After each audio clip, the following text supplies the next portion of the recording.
Hello అండి, welcome back to my channel. It's amazing. ఈరోజైతే నేను గోంగూర చికెన్ కర్రీ ఇలా చేసుకున్నాను. టేస్ట్ అయితే చాలా బాగుంటుంది, ఈజీ ప్రాసెస్ కూడా. ముందుగా ఒక కట్ట గోంగూరని ఆకులుగా తెంపుకొని వాష్ చేసుకొని ఒక కడాయిలో ఆయిల్ వేసేసి ఆ గోంగూర మెత్తగా అయ్యే వరకు ఫ్రై చేసుకొని తీసి పక్కన పెట్టుకున్నాను.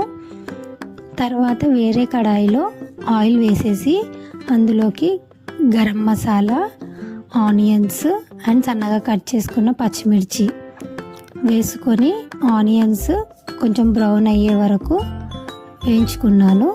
తర్వాత కొత్తిమీర, పుదీనా అండ్ అల్లం వెల్లుల్లి పేస్ట్ వేసి కొంచెం పచ్చివాసన పోయేంత వరకు ఫ్రై చేసుకున్నాను. ఇలా ఫ్రై అయిన తర్వాత ఒక 3 టమాటాలు సన్నగా కట్ చేసుకొని వేసుకున్నాను. ఇలా పొడవుగా కట్ చేసుకుంటే మనకు కొంచెం గ్రేవీగా ఉంటుంది, టేస్ట్ కూడా బాగా వస్తుంది. తర్వాత టమాటాలు మగ్గేంత వరకు మూత పెట్టుకొని తీసి చూస్తే మనకు టమాటాలు అయితే మెత్తగా మగ్గిపోయాయి. తర్వాత పసుపు వేసుకొని ఒకసారి కలుపుకోవాలి. ఇలా కలుపుకున్న తర్వాత నేనైతే 1 కేజీ చికెన్ తీసుకున్నాను. కేజీ చికెన్ని నిమ్మకాయ, ఉప్పు వేసి కడిగి తీసుకున్నాను. అది అందులో వేసేసి బాగా కలుపుకోవాలి. టమాటాలలో మిక్స్ అయ్యేటట్టు కలుపుకోవాలి. ఒక 5 to 10 minutes మూత పెట్టుకుంటే మనకు పచ్చివాసన ఉన్నా కానీ పోతుంది. మళ్ళీ ఒకసారి మూత తీసేసి మళ్ళీ ఒకసారి కలుపుకోవాలి. కలుపుకున్న తర్వాత టేస్ట్కు తగ్గట్టు కారం, ఉప్పు వేసి కలుపుకోవాలి.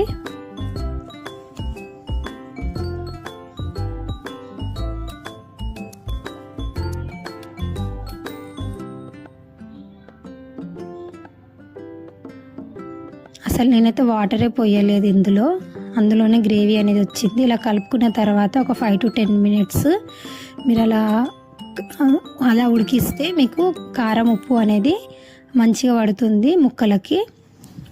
తర్వాత గోంగూరని మెత్తగా చేసి పక్కన పెట్టుకున్నారు కదా, దాన్ని వేసేసుకొని మళ్ళీ మొత్తం కలిసేటట్టు కలుపుకోవాలి.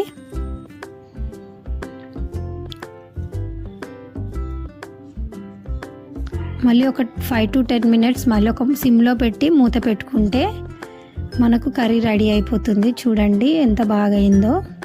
తర్వాత 1 స్పూన్ ధనియాల పొడి వేస్తున్నాను నేను. 1 స్పూన్ ధనియాల పొడి, 1 స్పూన్ చికెన్ మసాలా వేసాను.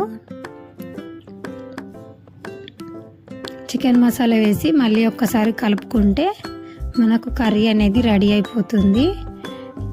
టేస్ట్ అయితే చాలా బాగుంది ఫ్రెండ్స్. ఒకసారి మీరు కూడా ట్రై చేయండి. నచ్చితే లైక్ చేయండి, సబ్స్క్రైబ్ చేయండి.